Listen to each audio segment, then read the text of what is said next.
Welcome to Amazon Ads Raw Daily with your host, Alex.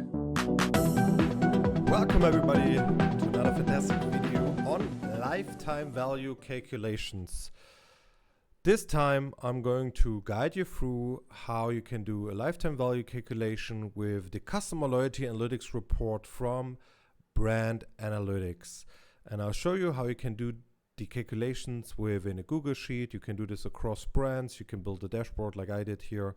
It's very simple, and you can use that to help you analyzing your lifetime value for your brand. All you need is to go to Brand Analytics and the Customer Loyalty Analytics dashboard and download the yearly data. Here's a screenshot of how that data should look like. I'm not sure if 2022 data is still available in Customer Loyalty Analytics. I think they are just doing the last 2 years. So make sure that you always download the yearly data in case you want to store that and keep doing this for a couple of years. You should download the yearly data, not the monthly data or quarterly data, because how repeat customers are calculated at Amazon. I think I did a small X course on the repeat definitions in the last video, so I'll not do this again here.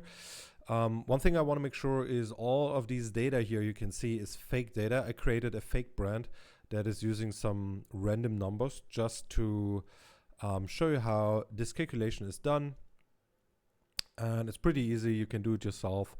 Download the data, and all of this data here is coming from the Customer Loyalty Analytics report. Everything else you will see is some simple calculations. And the final output will be our customer lifetime value per year and a customer lifetime value profit that I'll show you in a second. So first of all, we have total customers and total sales and total orders. You can see this is changing over the years here a little bit up and down.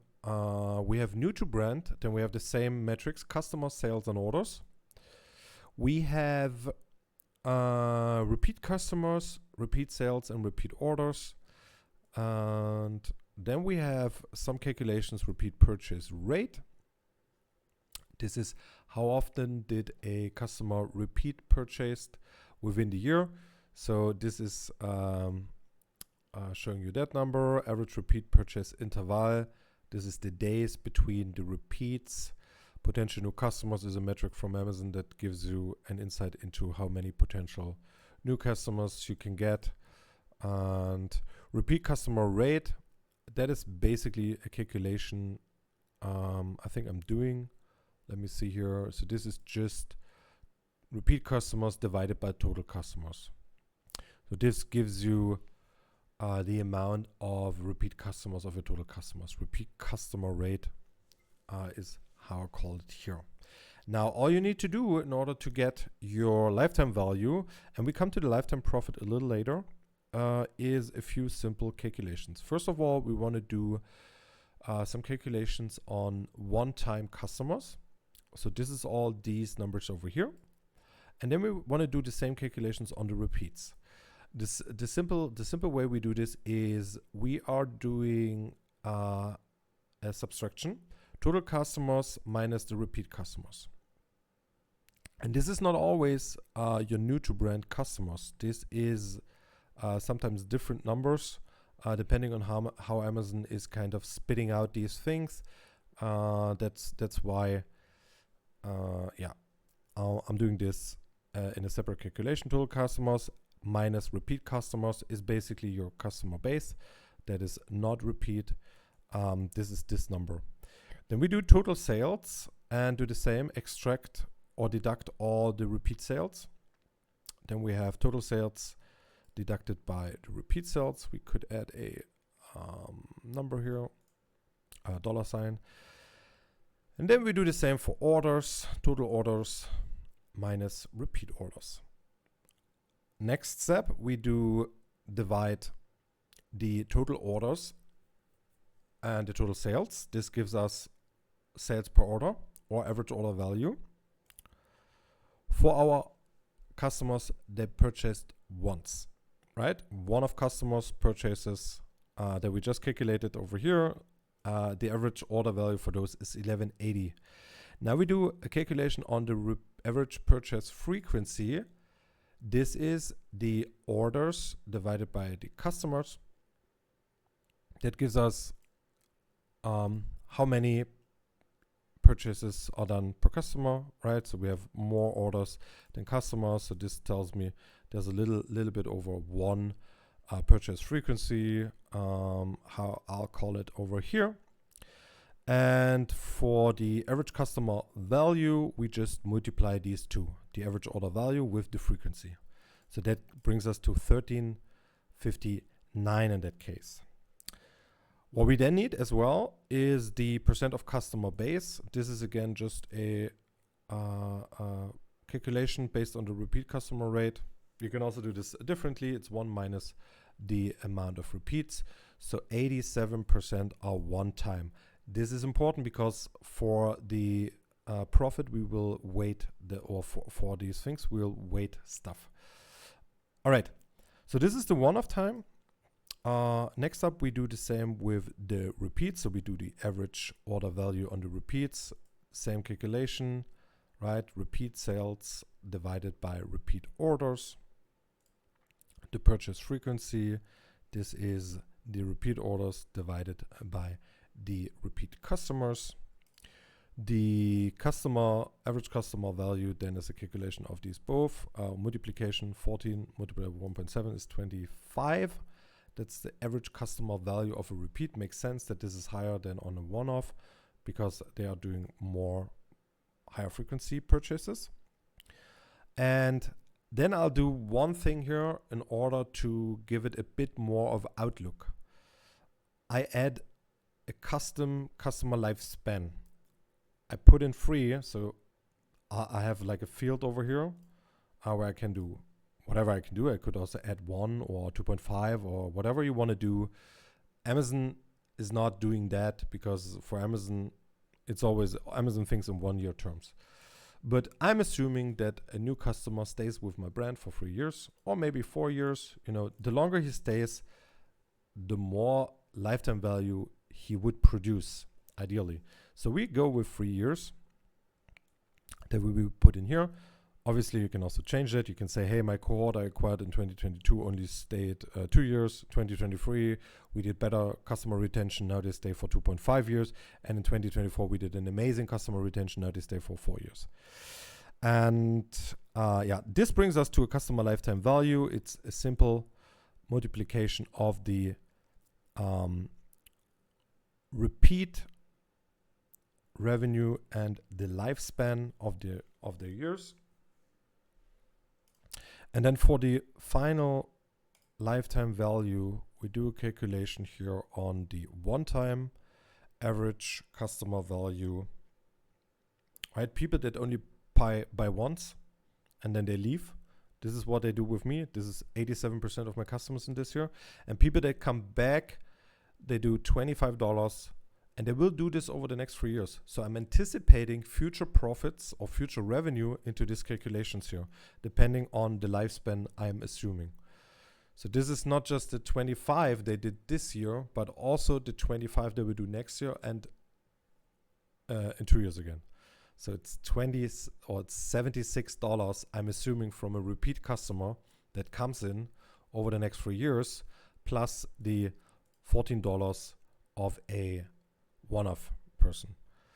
And this together, but weighted with the shares, brings me to an average customer lifetime revenue of $21.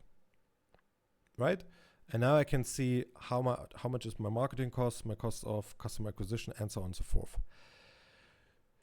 To go one step further, because the revenue, the gross revenue or gross merchandise volume, or however you want to call it, gross sales, is without any marketing spend.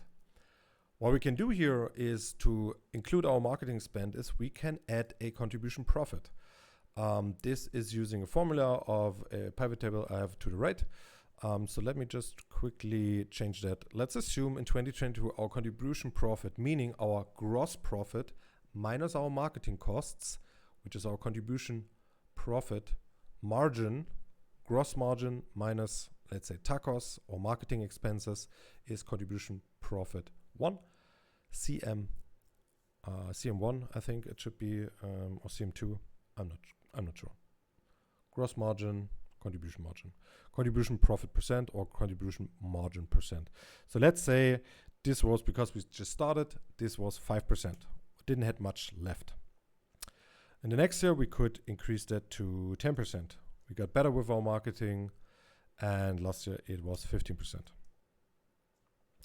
Now, if I'm adding a contribution profit margin here, that helps me to fill out these other fields here. These fields are calculated in a similar way like the revenue. I'm doing a calculation with the profit on the profit margin on the revenue, right? So my average customer revenue, AOV, for a one-time customer in 2022 was $13. I make 5% contribution profit. That means 5% multiplied with $13 is like 68 cents per customer I'm making profit. Next year it's 10% of $8, so it's 85. Next year it's 15% of $17. It's $2.57. This is my average customer profit for the one-off people. For the repeat people that come back, it's the similar calculation, right? So we do the profit calculation here similarly. I do the AOV of a repeat multiplied with the contribution profit margin, and that is $1.27, $3.86, and $7 something. And now I multiply this with the amount of years I'm anticipating this client to come back and stay with us on a stable margin profile. So obviously this customer, let's assume this customer here in 2022, he comes back next year, my profit margin would be already this, or my profit I'm getting from him, and then this. So the calculation I'm doing here is actually pretty simplified. It's not looking at margins that get better over time, because then this number needs to be even higher, right? Because currently I'm just doing 127 over 3 years. But if he comes back next year, I would have 127 from 2022. Let's assume he just buys once. 384 from 2023, and 7. So this would be already 11 or something like that profit dollars I'm making from this customer, which I'm putting back into the 2022 cohort because that's when I acquired him. Probably lots of mathematical talks here. Let's come back to the final outcome. The final outcome is similar to the revenue. I'm doing my average customer profit I'm getting, the 86 cents in this year, multiply this with the amount of customer base plus, and then adding the amount of customer base with the 386. And this is my average customer lifetime value from a person I acquired in 2022. People that are one-offs or repeats that were acquired in 2022 for my brand did roughly $22 on average value, sales, and $1 on profit. Now with this, I can, see, does it work for me? This can also be negative, right? Obviously, this doesn't need to be positive. Your contribution profit could be negative in the first year because you're paying more marketing that you can